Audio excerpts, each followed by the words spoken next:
You should be grateful I married you. He didn't even lower his voice when he said it. You should be grateful I married you. The words landed soft and almost lazy, like he was bored of humiliating her, but too used to it to stop. Everyone at the table heard him anyway. Crystal glasses paused midair. Silk sleeves stilled. A few of his friends exchanged looks that tried and failed to hide their smiles. She kept her eyes on the white linen, tracing a stain that wasn't there. Don't cry. If you cry, he wins. Her fingers curled tighter in her lap, nails biting into skin she trained not to feel. Grateful. She tasted the word like something spoiled. I took you out of nothing, he continued, leaning back in his chair, expensive watch flashing under the chandelier. Out of the mud. Out of that struggle you call a life. Her chest burned. Not because he was loud, because he was calm, because this wasn't anger. This was certainty. You promised you'd never speak to me like this again, she thought. But her mouth stayed closed. Silence had become her second language. Across the table, his mother cleared her throat, lips pursed tight in that polite Korean way that said, this is shameful, but not shameful enough to stop. Tradition mattered more than discomfort, appearances more than truth. Her husband, no, she corrected herself, the man she married, smiled at the guests like he'd just made a joke, like she was a prop in his story. Someone laughed, another looked away. Her heart whispered, you loved him. Remember that. You loved him when he had nothing but ambition and bad suits and dreams that shook when he spoke.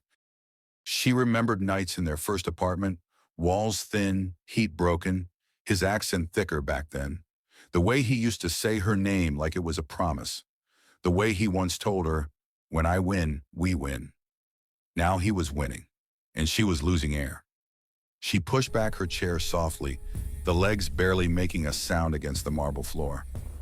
She stood before he could stop her. I'm going to get some air, she said quietly. He didn't look at her, just waved a hand like he was dismissing a server. Don't be dramatic. The words followed her as she walked away, spine straight, heels steady, heart screaming. Don't be dramatic, she repeated inside her head, the way someone repeats a curse to see if it loses power. The balcony doors slid shut behind her, muting the laughter, the music, the life of a room she no longer belonged to.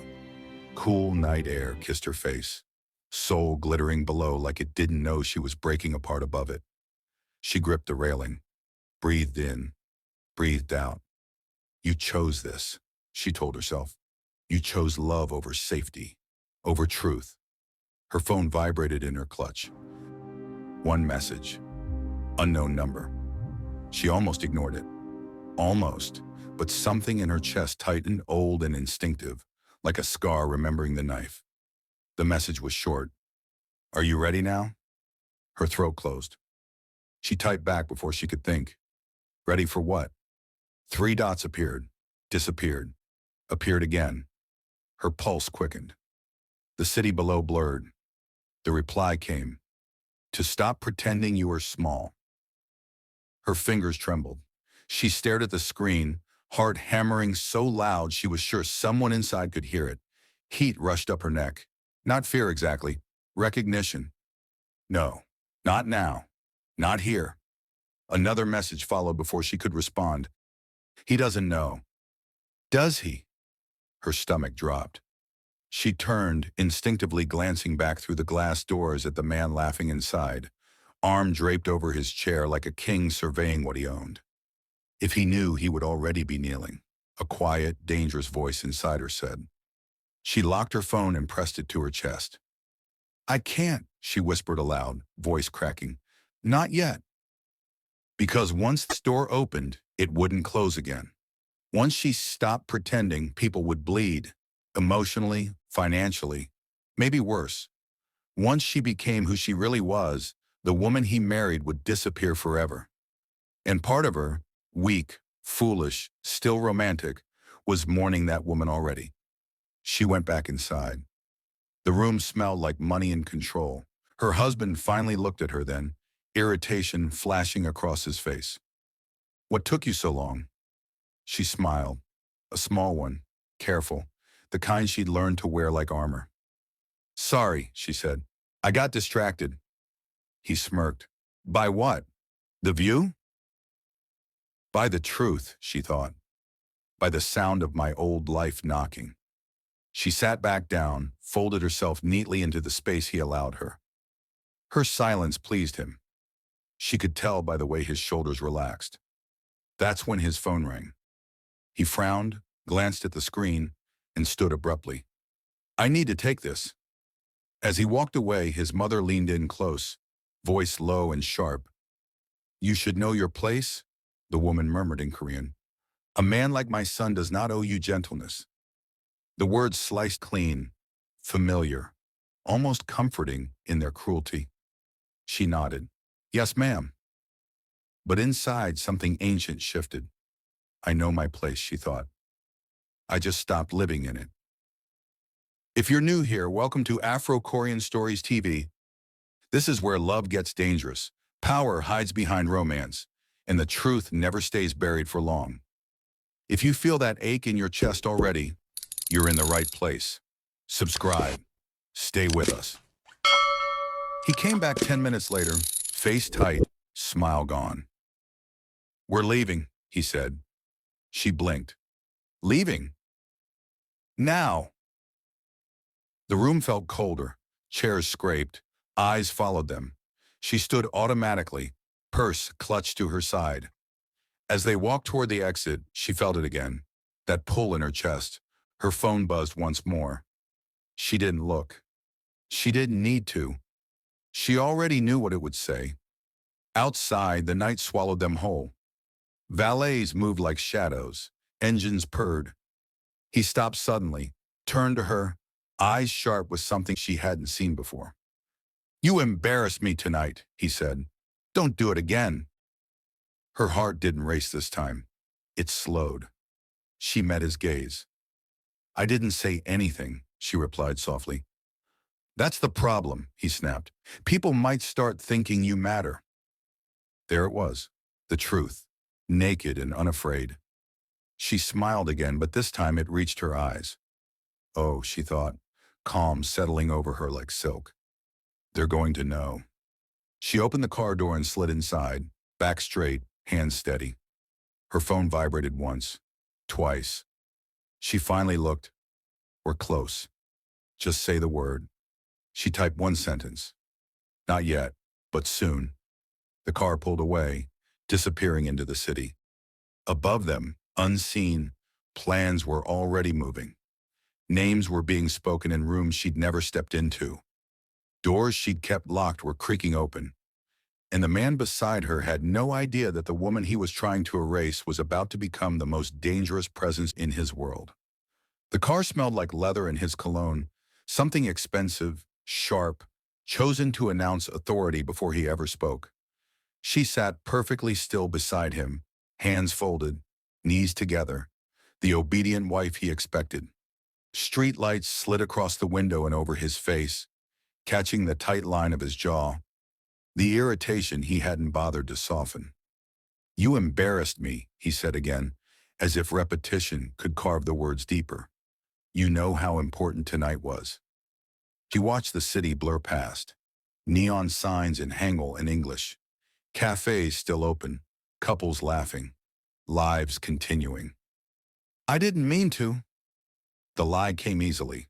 That scared her more than the truth. He scoffed. Meaning doesn't matter. Perception does. He loosened his tie, exhaled like he was the only one suffocating. People already think I'm married down. You standing there with that face, like you were about to cry, it doesn't help? Her chest tightened. People already think, the sentence echoed. She wondered when his voice had replaced her own inside her head. I'll do better, she said, because that was the right answer, because survival sometimes looked like agreement. He nodded, satisfied, and turned up the radio. Korean ballads filled the car, something about longing and regret. She almost laughed at the irony. Her phone vibrated again in her purse. She didn't move. Ignore it, she told herself. Just get home. Just survive tonight. But the vibration came again. Longer this time. Insistent. He glanced over. Who's that? No one, she said too quickly. He reached out, palm open. Let me see. Her heart slammed. A dangerous instinct rose in her throat. Protect, hide, run. She forced herself to stay calm, slowly pulling the phone out and placing it in his hand like an offering. He scrolled, his brow furrowed. Unknown number. 2 short messages. We're close. Just say the word. He laughed, actually laughed, tossing the phone back into her lap. Spam. Even scammers can smell desperation. The word hit her harder than his insults earlier. Desperation. As if she were some stray thing begging to be chosen. She smiled faintly and slipped the phone back into her purse, fingers brushing the smooth leather inside. There was something else there. An envelope, thin, unassuming, heavy with consequences. She hadn't planned to bring it tonight, hadn't even known she would need it, but her body had moved on instinct when she left the apartment earlier, sliding it into her bag like a secret talisman. The car slowed as they entered their building's underground garage. The lights flickered overhead, concrete walls closing in. He parked, cut the engine. Tomorrow, he said, unbuckling. My parents are coming for dinner. Wear something appropriate, and try not to look so tired. She nodded. Yes. They rode the elevator up in silence, the hum of cables, the soft chime of passing floors. She studied their reflections in the mirrored walls, him tall, polished, untouchable, her smaller, darker, deliberately muted, a wife shaped to fit a narrative she hadn't written. When the doors opened, she stepped out first. Their apartment was immaculate, cold, minimalist lines, neutral tones, success without warmth. He loosened his cuffs. I'm going to shower. Don't wait up. She watched him disappear down the hall, the bedroom door clicking shut behind him. The sound felt final. Her knees weakened the moment she was alone. She sank onto the couch, clutching her purse like it might anchor her to this reality. The phone buzzed again. This time, she answered. I said not yet, she whispered, pressing the phone to her ear. A man's voice came through, low, accented, calm in a way that felt earned. We are not rushing you, but you are not safe pretending forever. Her eyes burned. I've survived this long. Yes, he agreed softly, by making yourself small. That has limits. She swallowed. You promised you wouldn't interfere unless I asked. And I will keep that promise, he said. A pause. But others may not. Her breath caught. What do you mean? There are people watching you now, he replied. Because of him. Her heart began to pound. Watching how? Through his name, his business, his ambitions. Another pause, heavier this time. He is reaching into places he does not understand. She closed her eyes. Images flashed. His recent deals, the sudden confidence, the way he'd started coming home later, more guarded. She'd told herself it was success. That love sometimes grew distant under pressure. You need to be careful, the man continued, and you need to decide who you are going to be when the ground moves. Time equals sign 0.6s. Tears slipped down her cheeks, silent, hot. I just wanted a family. I know, he said, and somehow that broke her more than anything else. That is why I owe you everything. The call ended before she could respond. She sat there for a long time, staring at nothing, listening to the muffled sound of water running in the bedroom. Her husband humming softly, carefree. Who are you going to be when the ground moves? She stood abruptly and went to the kitchen, pouring herself a glass of water she didn't drink. Her reflection in the dark window startled her, eyes red, face drawn, but something else there too. A spark, a line she hadn't seen before. She opened her purse and pulled out the envelope. Inside were copies, documents stamped and signed, names she hadn't said out loud in years, figures so large they'd once felt imaginary. $20 billion, her inheritance. She remembered the lawyer's voice that afternoon, polite and stunned. Miss Amani, once you activate the trust, everything changes. There is no partial step. She slid the papers back into the envelope with shaking hands. From the hallway, her husband's voice called, "Did you lock the door?" "Yes," she answered automatically. Liar, she thought. About everything. That night, she lay beside him, staring at the ceiling as he slept, his arm draped possessively across her waist, like a claim. She remembered the man he used to be, the one who'd held her like this when the world was uncertain, whispering plans into her hair. "I'll protect you," he'd said once, "no matter what." Now she wondered who he thought he was protecting her from. Morning came too quickly. She cooked, cleaned, played the part. His parents arrived precisely on time, his mother's gaze sharp and assessing, his father quiet and distant. Dinner was polite, tense, filled with coded remarks and expectations. "You should consider your future," his mother said over dessert, eyes never leaving her face. "A woman like you, security is not guaranteed." Her husband laughed. "She knows her place." The words settled over the table like ash. Something inside her snapped, not loudly, not dramatically, just a clean, silent break. She smiled. "Actually," she said softly, "I've been thinking about that a lot." 4 sets of eyes turned to her. Her husband frowned. "About what?" "About security," she replied, "and what it really means." He opened his mouth to interrupt. Her phone buzzed on the table. Once, twice, 3 times. He stared at it, annoyed. "Turn that off." She didn't. She picked it up instead, reading the message that made her blood run cold and hot all at once. "They've noticed him. Time is shortening." She looked up at her husband, at the family who had measured her worth in silence and submission, and for the first time she didn't feel afraid. "I think," she said carefully, voice steady, "it's time I stop borrowing safety from people who don't see me." His mother's eyes narrowed. "What are you saying?" She stood.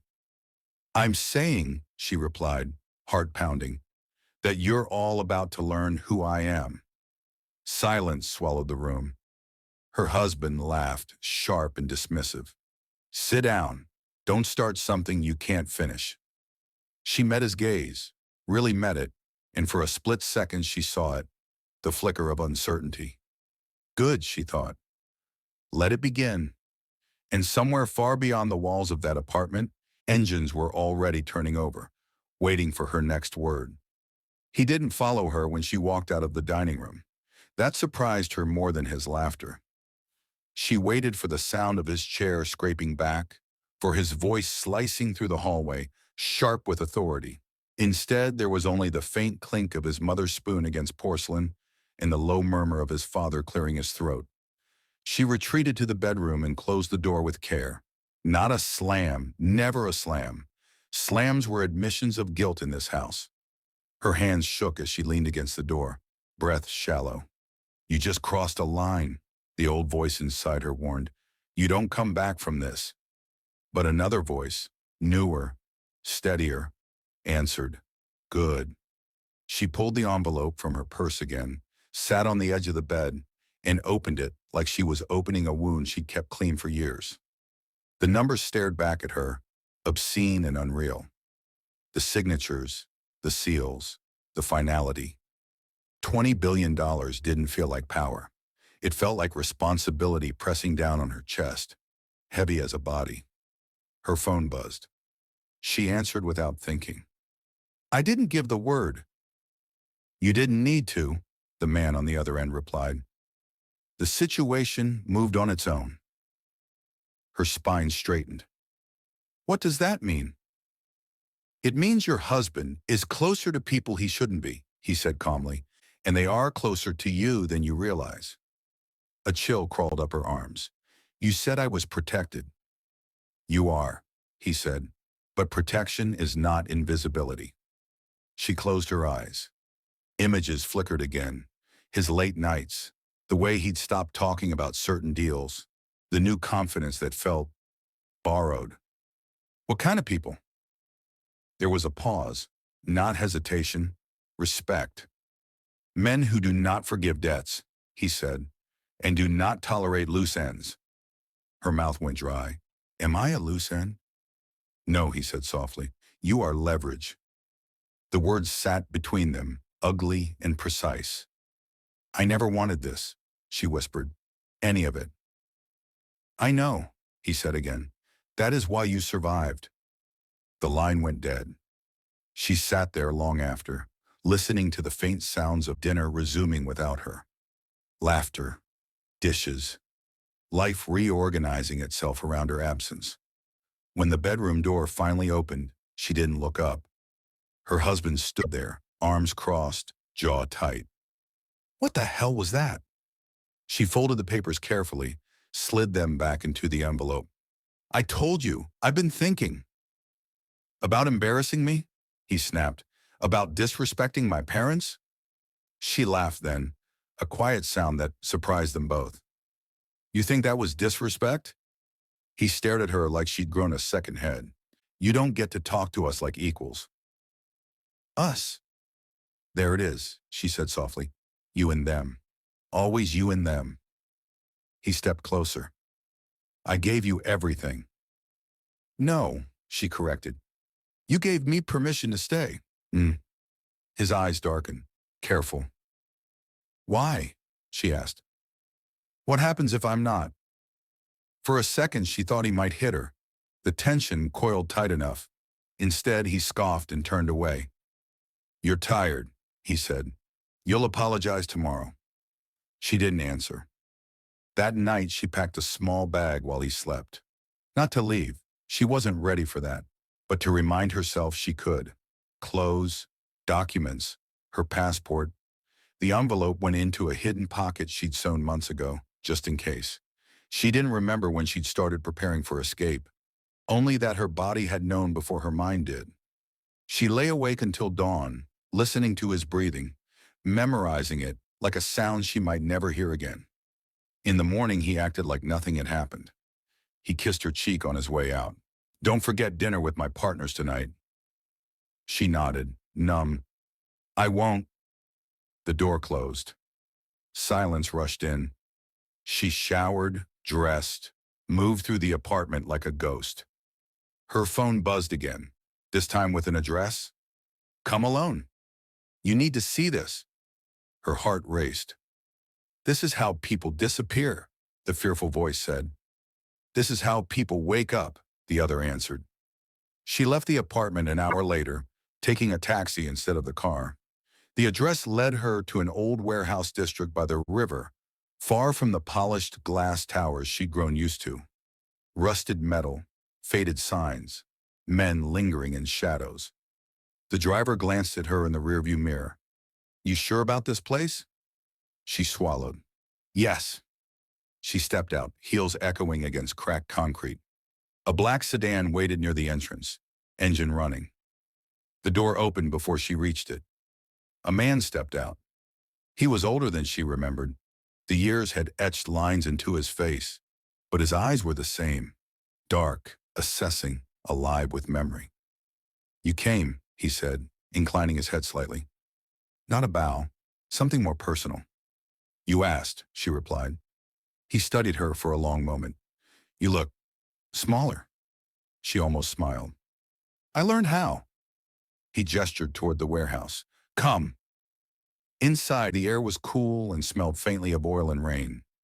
Men stood scattered throughout the space, all of them alert, all of them watching her with a respect that made her skin prickle. Not desire, not judgment, awareness. This isn't about intimidation, she said, hugging herself. If that's what you think. It is about truth, he interrupted gently, and timing. They stopped before a table covered in files. Photos, maps. Her stomach dropped as she recognized her husband's face in several of them. What is this? She whispered. His expansion, the man said. The partners he believes are investors. The debts he doesn't know he owes yet. Her hands trembled as she picked up a photo, her husband shaking hands with a man whose face was blurred, background unmistakably foreign. He told me it was clean money. The man looked at her. He lied. The word didn't hurt the way she expected. It felt clarifying. He's in too deep, she said. Yes. And if I do nothing? The man met her gaze. Then you will be used to keep him compliant. Her chest tightened. Used how? By reminding him what he stands to lose, he said carefully. Wives are effective pressure points. She laughed, bitter. He doesn't even like me. He likes what you represent, the man corrected. Stability, respectability, a mask. She set the photo down, hands clenched. So what do you want from me? He didn't answer immediately. When he did, his voice was quiet. I want you to choose yourself. Her breath hitched. That's it? That is everything, he said. If you activate the trust, the balance shifts. He becomes irrelevant. Dangerous men lose interest. And if I don't, then you remain exposed. She stared at the files, at the life she tried so hard not to see. Love shouldn't require this, she thought. It shouldn't feel like a war. I need time, she said. He nodded. You have less than you think. She turned to leave, heart pounding, head spinning. At the door, she paused. Why are you helping me? He smiled faintly. Because once, when I had nothing, you treated me like I was human. The ride back felt unreal.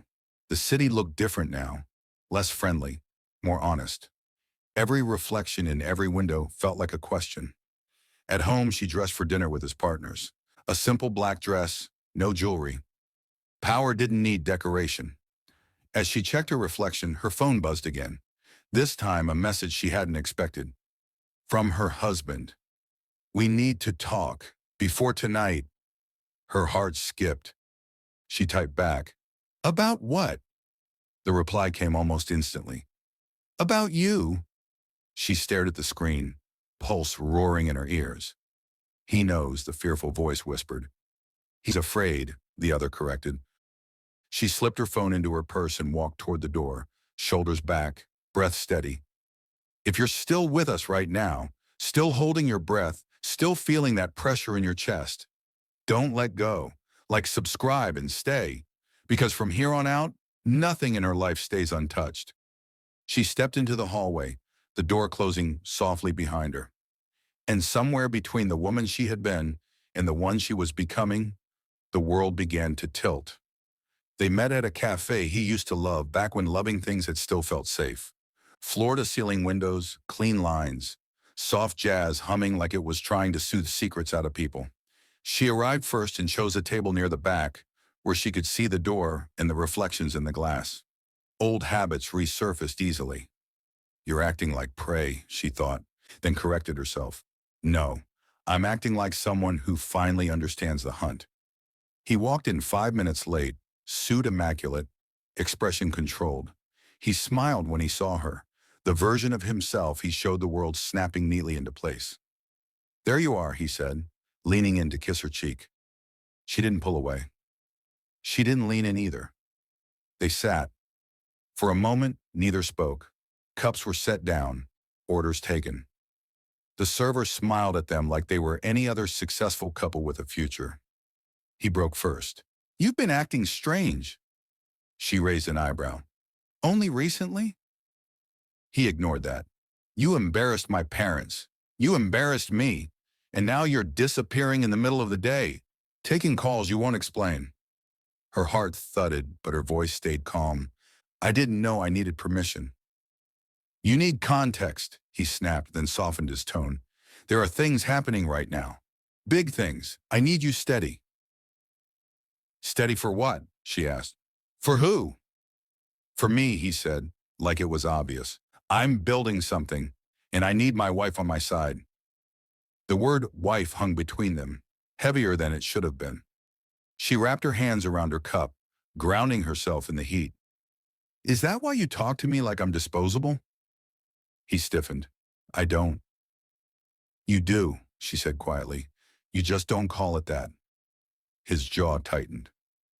You're being sensitive. She smiled faintly. And you're being honest for the first time? Silence stretched. The jazz track changed. A couple laughed somewhere near the window. I'm under pressure, he said finally. You wouldn't understand. She looked at him then, really looked. The man she'd loved. The ambition that had once inspired her now felt sharp, edged with desperation. What have you tied yourself to? She wondered. Try me, she said. He hesitated. That was new. There are investors, he said carefully. They move fast. They don't like uncertainty. And I'm uncertainty, she replied. He sighed, rubbing his temples. You're unpredictable lately. Her phone buzzed in her purse. She didn't check it. She didn't need to. Her attention stayed locked on him. What happens, she asked slowly, if your investors decide they don't like me? His eyes flicked up, sharp. Why would you ask that? Answer the question. He leaned back, studying her. For the first time, she felt like he was really seeing her, and not liking what he saw. They'd see you as a liability. There it was, the word again. And what do they do with the liabilities? She pressed. He didn't answer immediately. When he did, his voice was flat. They remove them. Her pulse roared in her ears, but she didn't flinch. Is that a threat? She asked. Of course not, he said quickly. I'm just explaining reality. She nodded slowly. Thank you. For what? For finally telling me the truth. She stood before he could respond. Wait, he said, reaching for her wrist. She pulled away gently but firmly. We'll talk tonight, she said, like you asked. She walked out before he could say anything else, her legs trembling only once she hit the street. Outside, the sky was low and gray, the city pressing in. Her phone buzzed again. She answered without stopping. He knows something, she said, or he suspects. The man on the other end didn't sound surprised. Yes. You said I was a leverage. Is that still true? Yes. Her throat tightened. Then I want out. There was a pause, longer this time. Once you step forward, he said, you cannot step back. I know. Say it clearly. She inhaled, exhaled. I choose myself. The words felt strange, heavy. Right. Then come home tonight, he said, and do nothing. We will handle the rest. Her steps slowed. What does handle mean? It means, he replied calmly, that tonight will change everything. The line went dead. She went home and prepared like she was going to war disguised as dinner. She showered, dressed slowly, deliberately. She chose a deep red dress she'd never worn around his family. Too bold, too visible. Tonight she wanted to be seen. When his partners arrived, the apartment filled with unfamiliar energy. Men with sharp eyes and polite smiles, expensive watches. Voices that dropped when she entered the room. Introductions were made, hands shaken. She noted who looked at her too long, who barely acknowledged her existence. Her husband stayed close, a hand at the small of her back, possessive. Behave, he murmured like a joke. She smiled sweetly. Always. Dinner progressed, wine flowed, deals were hinted at. Laughter rose and fell, and then the knock. Everyone stilled. Her husband frowned. We're not expecting anyone else. Another knock, firmer. I'll get it, she said, already standing. His hands shot out, gripping her wrist. Sit down. She met his gaze. Calm, unafraid. I've got it. She walked to the door, heart pounding but steady. When she opened it, the hallway was full. Men in black suits stood in quiet formation. Behind them, the man she'd spoken to for years, who had once bled in her arms, who had once sworn a debt he never forgot, stepped forward. Her breath caught. He inclined his head. Respect, recognition. Good evening, he said. May we come in? Behind her, chairs scraped. Voices rose in alarm. Her husband appeared at her side, face drained of color. Who the hell are you? The man's gaze flicked to him briefly, dismissively. Not your concern. Her husband laughed, high and brittle. This is a private residence. The man smiled faintly. Not tonight. She stepped forward before anyone else could speak. You're here, she said softly. Yes, he replied. You gave the word. Her husband stared at her. What is he talking about? She turned to face him. And in that moment, she felt the last fragile piece of the woman she'd been fall away. Sit down, she said. He blinked. Excuse me? Sit, she repeated. Voice steady, eyes unflinching. Something in her tone, something final, made him obey. The man stepped inside. His presence shifted the air, the balance of power tilting so sharply it was almost audible. The partners exchanged glances, fear blooming behind their eyes. I believe, the man said calmly, we need to discuss some misunderstandings. He looked at her, waiting. She nodded once. Let's talk, she said. And as the door closed behind them, sealing everyone inside, she understood, fully, terrifyingly, that there was no version of tonight where anyone left unchanged. The room didn't explode the way she'd imagined it might. There was no shouting at first, no sudden violence. Just a thick, suffocating stillness like everyone's lungs had forgotten how to work at the same time. Her husband sat frozen at the head of the table, his fingers still curled around his wineglass. One of the men he'd called a partner reached instinctively for his phone, then thought better of it when one of the suited men by the door shifted his weight. Just slightly. That was all it took. The man she'd invited in, no, the man she'd finally stopped running from, moved through the space with quiet authority, as if the apartment had always belonged to him. He didn't rush. He didn't need to. Please, he said calmly, continue sitting. This will not take long. Her husband swallowed. You can't just come in here and... And what? The man asked mildly, turning his gaze back to him. Interrupt dinner? A faint ripple of nervous laughter ran through the partners. It died quickly. The man gestured toward the table. You have been very busy, expanding, borrowing influence, promising things you do not own. Her husband forced a smile. I don't know what you think this is, but you're making a mistake. The man tilted his head. You mistake confidence for immunity. She stood slightly apart from the table now, close enough to be seen, far enough to breathe. Every eye flicked to her at intervals, trying to read her face. Good luck, she thought. I don't even recognize it myself. One of the partners cleared his throat. If this is about money, it is always about money, the man replied. But tonight, it is also about her. The word landed heavy. Her husband turned to her sharply. What did you do?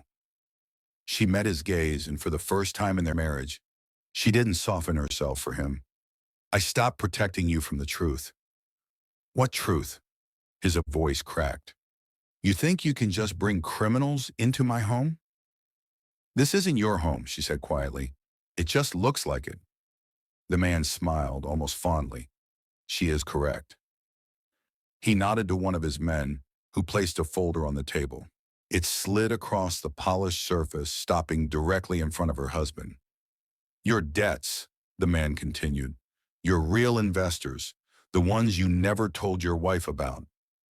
Her husband stared at the folder like it might bite him. That's fake? Open it, the man said. He didn't. His jaw worked, eyes darting to the partners around the table. Some looked confused. Others looked suddenly very afraid. You see, the man went on, voice conversational. You believed you were climbing.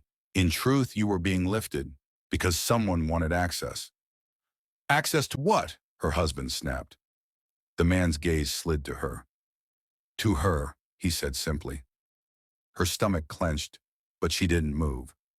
One of the partners pushed back his chair. This is insane. I'm leaving.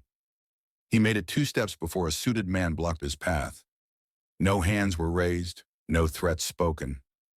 The message was clear anyway. Sit, the man said calmly. The partner sat. Her husband finally snapped the folder open. Papers rustled, color drained from his face with every page. This isn't possible. he whispered. I didn't sign these. No, the man agreed. You authorized them. Her husband's head jerked up. I would remember. The man's expression didn't change. Not when ambition is louder than caution. Silence again. Thick, crushing. Her husband's voice dropped. Why are you doing this? The man looked at her. She stepped forward then, heels clicking softly against the floor. Her heart pounded, but her voice didn't shake. Because you lied, she said. Because you put me in danger without even telling me. Because you decided my life was collateral. He stared at her like she was a stranger. I was protecting you. She laughed, a sharp, broken sound. By treating me like something expendable? One of the partners muttered, Jesus. Her husband stood abruptly. This is my wife. You don't get to speak for her. She moved closer, standing directly across from him. You don't get to speak for me anymore. His eyes searched her face, panic finally cracking through the arrogance. What did you tell him? She held his gaze. Enough. The man cleared his throat gently. There is one more thing. He nodded again, and another folder appeared, thicker. He placed it in front of her this time. Her breath caught. Your inheritance, the man said, fully activated. The room erupted. What? No way. That's not... Her husband staggered back a step. Inheritance? What inheritance? She didn't answer him. Her eyes skimmed the documents, the numbers stark and undeniable. The trust, the assets, the confirmation. $20 billion. She closed the folder slowly, the sound echoing louder than it should have. Her husband laughed, high, unhinged. This is a joke. She doesn't have that kind of money. The man looked at him with something like pity. You married her without ever asking who she was. Her husband turned to her, eyes wild. Say something. She inhaled. The air felt different now, cleaner, sharper. I wanted you to love me when I had nothing, she said softly. I wanted to believe I could choose you freely. His voice dropped to a whisper. And now? And now, she replied, I'm choosing myself. He shook his head. You're lying. You had to be lying all this time. She smiled sadly. No, I was waiting. For what? He demanded. For you to show me who you really were. The man stepped back, giving her space, giving her the moment. Your business, he said to her husband, will be dissolved by morning. Your debts will be collected, gently if you cooperate. And if I don't? Her husband asked, desperation bleeding through. The man's gaze flicked to her. That depends on her. Every head turned toward her again. Her heart hammered. Power pressed against her ribs, heavy and terrifying. She thought of the nights she'd cried quietly into pillows. The way he'd spoken about her, like she wasn't in the room. The way he'd let his family diminish her, again and again. She could destroy him completely. She could also walk away. She closed her eyes, briefly, feeling the woman she'd been, and the woman she was becoming collide inside her chest. I don't want him hurt, she said finally. Her husband sagged in relief. I want him irrelevant, she finished. The man nodded. As you wish. Her husband collapsed back into his chair, face buried in his hands. The partners scrambled then. Apologies, explanations, excuses spilling out in panic. The man waved them off. You will all receive instructions, he said. Follow them, and you will be allowed to continue breathing easily. They nodded furiously. One by one, the suited men guided them toward the door. The apartment emptied until only 3 people remained. Her husband, and the man who had changed the trajectory of her life the moment he'd walked back into it. Her husband looked up at her, eyes red. I loved you, he whispered. She studied him, really studied him. The fear, the regret, the boy who'd once held her hand and promised the world. I know, she said. You just loved yourself more. She turned away before he could say anything else. The man waited by the door. Are you ready to leave? She glanced once more at the apartment, the life she'd built by shrinking herself to fit. Yes.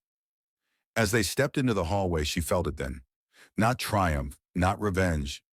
Freedom and fear. Because tomorrow the world would know her name. And nothing would ever be small again. She didn't cry when the elevator doors closed behind them. She thought she might. Her body had spent years rehearsing for that moment. Tears as punctuation, grief as proof that something mattered. But the tears never came. Just a strange quiet, like a storm that had finally moved out to sea. The man stood beside her, hands folded in front of him, gaze forward, respectful, patient. He had always been that way with her. Never rushed her pain, never demanded gratitude. The elevator descended. Each floor felt like a layer of skin peeling away. When the doors opened, the underground garage was empty, except for the black cars waiting in a neat line, engines humming low. The sound felt alive now, not threatening, like a heartbeat that matched her own. She stopped walking. I need a moment, she said. The man nodded immediately. Take it. She turned back toward the elevator doors, half expecting them to open again, half expecting him to come running out. Angry, broken, begging. Part of her still believed that love could survive humiliation if you held it gently enough. The doors stayed closed. That was the answer. She exhaled slowly. He never asked, she said, more to herself than anyone else. The man tilted his head. Asked what? Who I was, she replied. Not really. He asked what I could do for him, what I could endure. But never who I was when no one was watching. She pressed a hand to her chest. Her heart still beat hard, but it was her rhythm now. When someone doesn't ask, the man said quietly, it is because they are afraid of the answer. She laughed softly.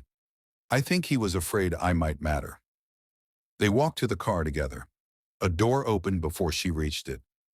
Inside, the leather seats were cool, the space wide enough to stretch without apology. She sat, spine straight, hands resting openly on her lap. No clutching, no hiding. As the car pulled away, souls slid past the windows.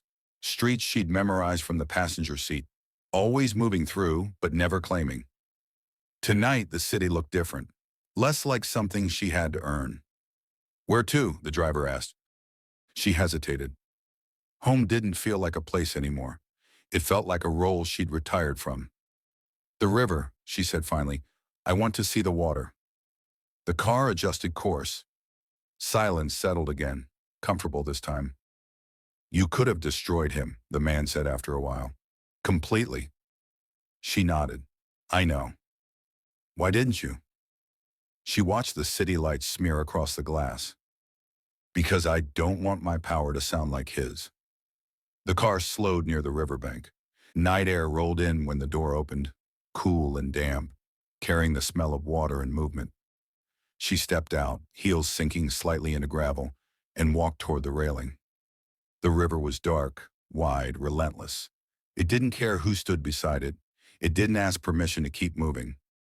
She leaned on the railing and closed her eyes.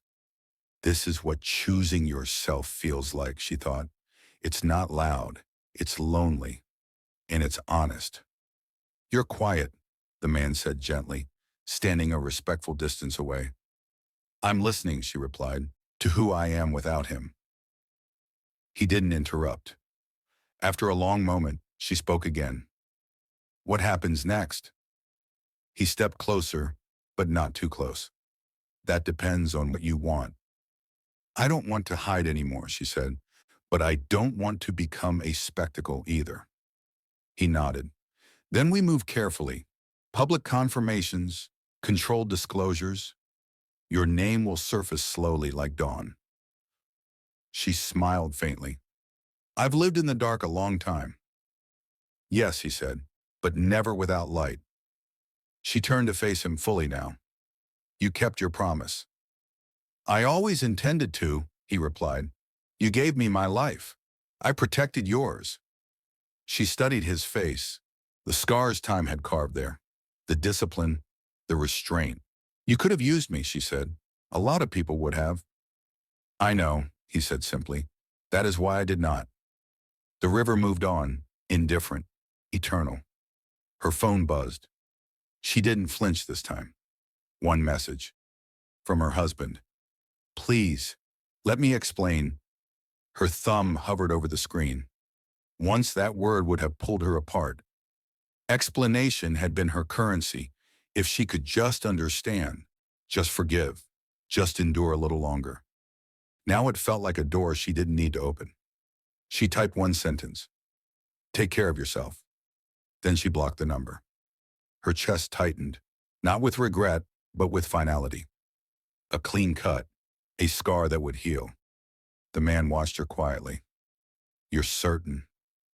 Yes, she said. I loved him honestly. He loved me conditionally. That difference matters.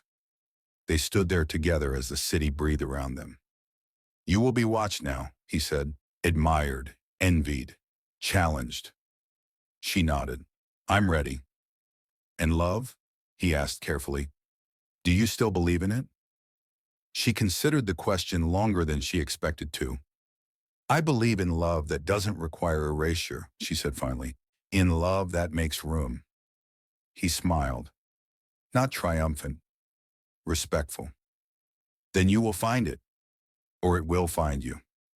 She glanced back at the car, at the men waiting without impatience, at the future she hadn't dared imagine until tonight. Tomorrow, she said, I want to visit my parents' graves. He bowed his head slightly. Of course. As they walked back toward the car, she caught her reflection in the window, dark skin glowing under city lights, eyes steady, shoulders squared. She didn't look rich. She didn't look powerful. She looked free. And as the car pulled away from the river, carrying her toward a life no one else would define, one truth settled deep in her bones. She had been mocked because they thought she was small. She had survived because she knew she was not. And now the world would have to learn the difference. If this story stayed with you, if you felt her heart beat against your own, stay here. Subscribe. Walk with us through more Afro-Korean stories where love, power, and identity collide, and no one walks away unchanged.